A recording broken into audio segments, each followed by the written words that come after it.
সবচেয়ে বড় জিনিস হলো যে ইরান এখন আমেরিকাকে বেশ উত্তপ্ত বাক্যে আটকে ফেলছে।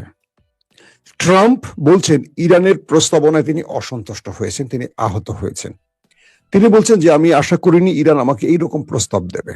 তার মানে ইরান বলছিল যে যতগুলো বিষয় আছে আমরা আলোচনা করতে চাই, কিন্তু নিউক্লিয়ার ইস্যুটি সবার পরে থাকবে, এটি আলোচনার মূল থাকতে পারে না। দ্বিতীয়ত বলেছে হরমুজ প্রণালীতে ইরান টোল আদায় করবে, আমেরিকাকে হরমুজ থেকে চলে যেতে হবে, এখানে আমেরিকা থাকতে পারবে না, কোনোভাবেই থাকতে পারবে না। তিন বলেছে ইরানের উপর যতগুলো নিষেধাজ্ঞা আছে প্রত্যাহার করতে হবে এবং ইরানের উপর আর কখনো হামলা করতে পারবে না, এটা গ্যারান্টি দিতে হবে। মন চাইবে আর আক্রমণ করবে, এরকম অনেকগুলো শর্ত ইরান, পাকিস্তান এবং রাশিয়ার মাধ্যমে আমেরিকাকে পৌঁছে দিয়েছিল। এই প্রস্তাবগুলো যখন ডোনাল্ড ট্রাম্পের কাছে গেছে তিনি অসন্তুষ্ট হয়েছেন, আর এই প্রস্তাবকে রিজেক্ট করে দিয়েছে আমেরিকার কি বলবো পররাষ্ট্রমন্ত্রী মার্ক রুবিও। তো এই পরিস্থিতিতে আমেরিকা নতুন করে বলছে যে তারা হরমুজ প্রণালী ছাড়বে না। এখন অনেকে প্রশ্ন করবেন, হরমুজ প্রণালী না ছাড়লে ইরানের কি ক্ষতি আর ছাড়লে কি লাভ? হরমুজ প্রণালী দিয়ে প্রতিদিন ইরানের কয়েক শত ব্যারেল, কয়েক হাজার না কয়েক লক্ষ ব্যারেল তেল পৃথিবীর বিভিন্ন দেশে যায়। প্রচুর তেলের ট্যাঙ্কার হরমুজ প্রণালী দিয়ে পৃথিবীর বিভিন্ন দেশে পাঠায় ইরান, তার জ্বালানি রপ্তানির মাধ্যমে তার দেশের অর্থনীতির চাকা ধরে রাখে। আমেরিকা মূলত পরিকল্পনা করে এসছে যে তারা এখানে বাধা সৃষ্টি করে ইরানের অর্থনীতির 12টা বাজাবে, যাতে করে ইরান তার সেনাবাহিনী, পুলিশ বা সরকারি দপ্তরে বেতন দিতে না পারে। তার দেশের মধ্যে রেজিম চেঞ্জ ঘটাতে হলে অর্থনৈতিক সংকটে ইরানকে ফেলতে হবে। তাই আমেরিকা এখানে শক্ত নৌ অবরোধ তৈরি করে বসে আছে। এর মধ্যেও ইরান চেষ্টা করেছে তেল হরমুজের সামনে, মানে আমেরিকার নাকের ডগা দিয়ে তেল বিশ্ববাজারে রপ্তানি করতে। তো ইরান বলছে আমেরিকা যে পরিকল্পনা করে এসছে, ইরান বলছে আমেরিকা যে পরিকল্পনা করে এসেছে সেই পরিকল্পনা বাস্তবায়িত হবে না। তার প্রধান কারণ হলো ইরান প্রত্যেকটা কাজের বিকল্প পথ খুলে রেখেছে। ইরান বলছে আমেরিকা যদি হরমুজ থেকে চলে না যায়, মানে আমাদের এই নৌ অবরোধ থেকে উইথড্র করে না চলে যায়, আমেরিকার সামনে আমরা আরো বড় বিপদ তুলে আনবো। প্রয়োজন হলে বাবুল মান্দাব এবং হরমুজ প্রণালী দিয়ে সকল তেলের ট্যাঙ্কার বন্ধ করে দেব, পুরো পৃথিবীর কোনো তেল এখান দিয়ে আর আসা যাওয়া করতে পারবে না। তাহলে সেটা সামলাবে কি করে আমেরিকা? কারণ যখনই হরমুজ এবং বাবুল মান্দাব বন্ধ করে দেবে তখন পৃথিবীর তেলের বাজার কোথায় গিয়ে ঠেকবে, এটা সবচেয়ে বেশি চাপে পড়বে আমেরিকা। গ্রীষ্মে আমেরিকার তেলের সংকট শুরু হবে, সেই সময়টা ইরান চাইবে পুরো এই অবস্থানগুলোকে হরমুজ বাবুল মান্দাব বন্ধ করে দিতে। অর্থাৎ যদি আমেরিকা এই মুহূর্তে এই অঞ্চল ছেড়ে না যায় তাহলে আমেরিকার জন্য আরো কয়েক ধাপে কার্ড তৈরি করে রেখেছে ইরান। ইরান বলছে আমেরিকাকে আমরা সময় দিচ্ছি, সুযোগ দিচ্ছি এবং পথ বলে দিচ্ছি, তোমরা এখান থেকে চলে যাও। যদি তোমরা এখান থেকে না যাও আমরা তোমাদের সামনে অনেক বড় জাল বিছাবো, যে জাল থেকে তোমরা বেরিয়ে আসতে পারবে না। নাম্বার 2, পাশাপাশি ইরান আজকে বলছে, গতকালকে ইরান বলছে যে যদি আমাদের কোনো স্ট্রাকচারে, সম্পদে, আমাদের তেলকূপে, গ্যাস কেন্দ্রে কোনো হামলা হয় তাহলে গালফ কান্ট্রি এবং ইসরায়েলের এই কেন্দ্রগুলোতে আমরা 7 থেকে 10 গুণ আক্রমণ করব। আজকে একজন বলছে যে ঠিক আছে 7 গুণ 10 গুণ বেশি হয়ে যায়, আমরা অ্যাটলিস্ট 4 গুণ করি, তোমরা একটা মারলে আমরা 4টা ধ্বংস করব, ইরানের পক্ষ থেকে বলা হচ্ছে। এবং ইরান বলছে যে যদি ইরানের মধ্যে শত্রু চিন্তা করে বড় ধরনের কোনো ক্ষয়ক্ষতি করবে তাহলে আমেরিকাকে প্রস্তুতি রাখতে হবে, এর চেয়ে বড় মাসুল তাদের জন্য আসবে। এখন আমেরিকা বেছে নেয় কোন পথে তারা হাঁটবে। দর্শক, এই পরিস্থিতির মধ্যে রাশিয়া থেকে বিশেষ বার্তা পেয়েছে ইরান এবং এই বক্তব্যটি এখন পৃথিবীর সকল গণমাধ্যমে বড় ফ্রেমে প্রচার হচ্ছে। এবং রাশিয়া থেকে যে আশ্বাস পেয়েছে যে ইরানের পাশে রাশিয়া থাকবে, সব রকম সহযোগিতা করবে, এরপরে ডোনাল্ড ট্রাম্পের নেক্সট কোনো বার্তা এখনো আসেনি। তার মানে এটা বলা যাচ্ছে চীন এবং রাশিয়া ইরানের পাশ থেকে যাচ্ছে না, এটা স্পষ্ট হয়ে গেছে আজকের বক্তব্যের মাধ্যমে। এখন এই মধ্যপ্রাচ্য আসলে কন্ট্রোলটা কার হাতে, বা মধ্যপ্রাচ্যের মোড়লটাকে? এই মুহূর্তে কার্যত মনে হচ্ছে মধ্যপ্রাচ্য কন্ট্রোল করছে পুরো ইরান। কারণ আরব রাষ্ট্রগুলো কখনো ইরানের ছাতার নিচে আসতে চাচ্ছে, কখনো আমেরিকার ছাতার নিচে থাকছে। আরব রাষ্ট্রগুলো চীন রাশিয়াকে বলছে যদি তোমরা এই অঞ্চলের দায়িত্ব নাও তাহলে আমরা তোমাদের সাথে আলোচনা করতে চাই। অর্থাৎ ইরানও চায় আরবরা যেন চীন রাশিয়ার ছায়া চলে যায় আমেরিকা থেকে। আবার ইরানের টার্গেট হলো যে কোনো ভাবে এখান থেকে আমেরিকাকে তাড়াতে পারলেই মধ্যপ্রাচ্য ইরানের কন্ট্রোলে চলে যাবে, ইসরায়েল একা হয়ে পড়বে। কারণ ইসরায়েলকে রক্ষার জন্যই মধ্যপ্রাচ্যে আমেরিকা এতগুলো ঘাঁটি গড়ে বসে আছে।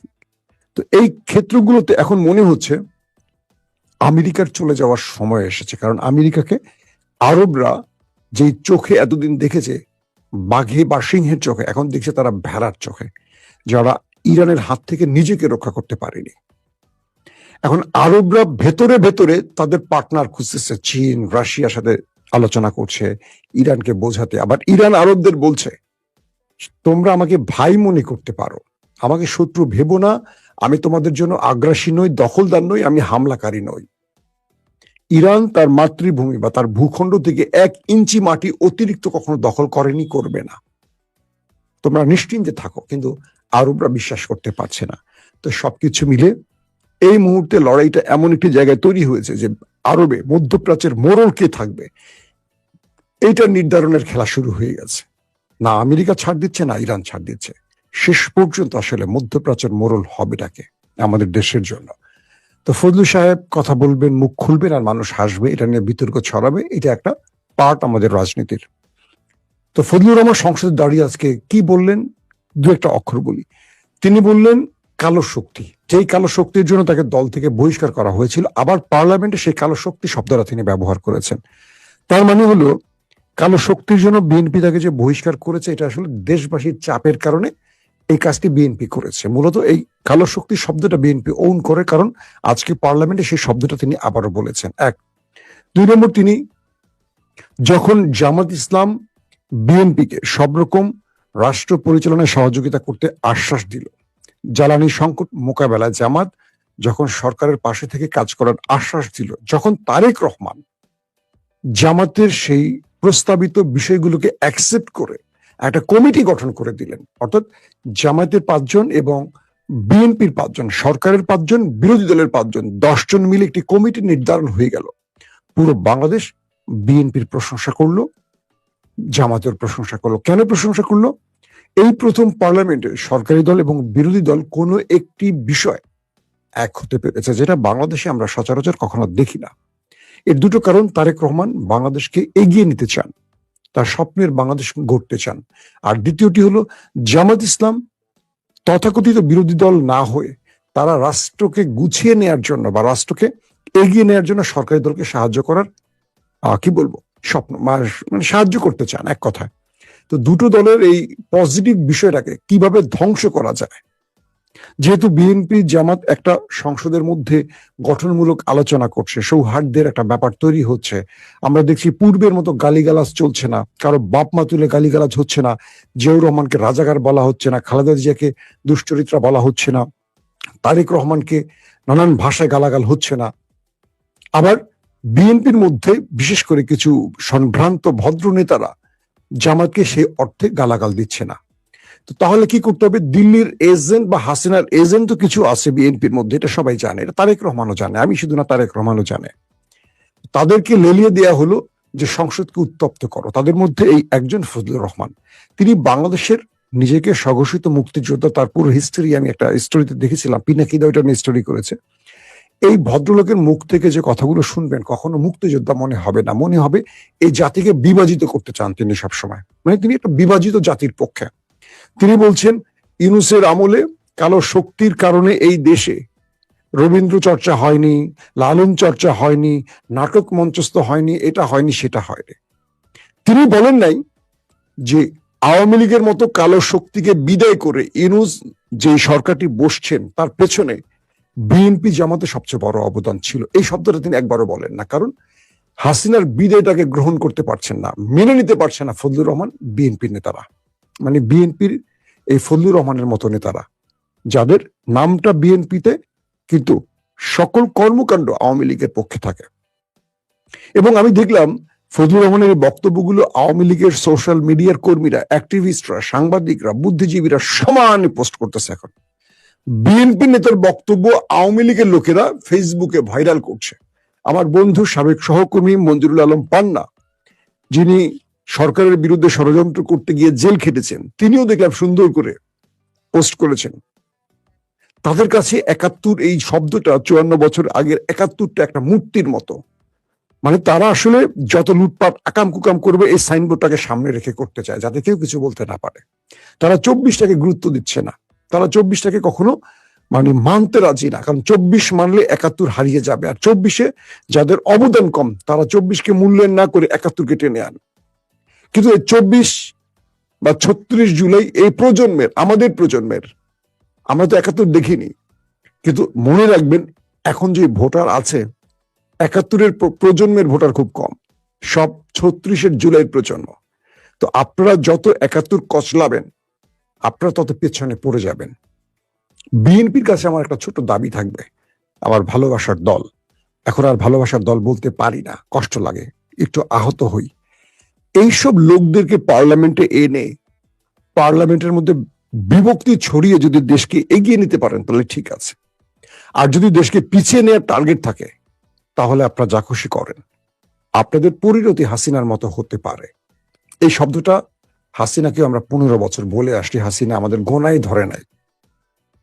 হাসিনার মতো পাহাড় সম শক্তির মানুষ, হ্যাঁ, হাসিনার মতো পাথর সম হৃদয়ের মানুষ পালিয়ে গেছে এক নিমিষে। সো এই অভিজ্ঞতাগুলো আমাদের মনে রাখতে হবে। আমার বক্তব্যটা বিএনপির পক্ষে আর বিপক্ষে যেখানেই যাক, ফজলুর রহমানদের মুখটা বন্ধ রাখতে হবে। আমরা ওই বাংলাদেশ দেখতে চাই না যে বাংলাদেশ বিভাজিত বাংলাদেশ, যে বাংলাদেশ ভারতের দাসত্ব কবুল করা বাংলাদেশ। যারা ৭১ শব্দটাকে আনেনি শুধু ভারতের দাসত্ব কবুল করার জন্য, ৭১-এর যে চেতনাগুলো আমাদের বাস্তবায়ন হয় গত ৫৪ বছরে ৭১ নামধারী প্রতিটা লোক, খেয়াল করবেন যারা সবচেয়ে বেশি ৭১ চর্চা করেছেন এবং মুখে ফেনা তুলেছেন, সব দুর্নীতির খবর আছে। প্রত্যেকটি দেশে সম্পদ লুট করে বিদেশে পাচার করেছে। খোঁজ নেন মিথ্যা বলছে কিনা, কিন্তু মুখে শুধু ৭১ শব্দটা রেখেছেন। আওয়ামী লীগ তার ১৫-১৬ বছরে ৭১-এর চেতনা লালন করতে গিয়ে দেশকে লুট করে ফোকলা বানিয়ে ফেলেছে, কিন্তু মুখে ৭১ শব্দটা ছিল। এই লোকগুলির কাছে কোরআন বাইবেলের চেয়েও ৭১ শব্দটা শ্রেষ্ঠ, কারণ এই সাইনবোর্ডটা দিয়ে তারা লুটপাট করতে চায়, এইটা দিয়ে তারা তাদের রাজনীতি টিকিয়ে রাখতে চায়। কিন্তু এই প্রজন্ম ৭১-কে ভালোবাসে, ৭১-এর শহীদদের বা ৭১-এর বীরদের শ্রদ্ধা করে, কিন্তু সেটাকে পুঁজি করে লুটপাট অপরাজনীতি করতে চায় না। এই প্রজন্ম চায় দেশ এগিয়ে যাক, পৃথিবীর বাকি দেশগুলোর মতো বাংলাদেশ স্বনির্ভর হোক, একটা উন্নয়নশীল দেশ হোক, রুল অফ ল এর দেশ হোক, মানবিক বাংলাদেশ হোক, মানুষের বাক স্বাধীনতার বাংলাদেশ হোক। কিন্তু এরা চায় না, এরা আবারও সেই ৭১ শব্দটাকে নিয়ে বিভাজিত করছে। খুব দুর্দান্ত একটি কথা বলেছে জামাতের আমির আজকে। জামায়াত